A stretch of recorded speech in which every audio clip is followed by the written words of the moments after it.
Мамандықтар әлемін ашамыз. Мамандық таңдау өте жауапкершілікті және маңызды іс. Мамандық таңдауда әр адам өзінің қызығушылығына, қабілетіне, бейімділігіне, қалауына сүйену керек. Біз қазіргі таңда 21 ғасырда тұрып, мамандықтың түрі өте көп. Әрине, таңдау жасау оңай емес.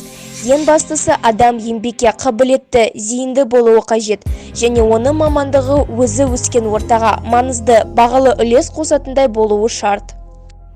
2022 жылдың статистикасы бойынша топ 3 өзекті мамандықтары шықты.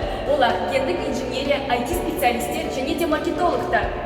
Енді өзіме тоқталып кетсем, мен 6 сыныптан бастап журналист болуды армандадым. Сол үшін 7 сыныпта Қазақстан қосына телеарнасында «Радуга» деген бағдарламада корреспондент болдым.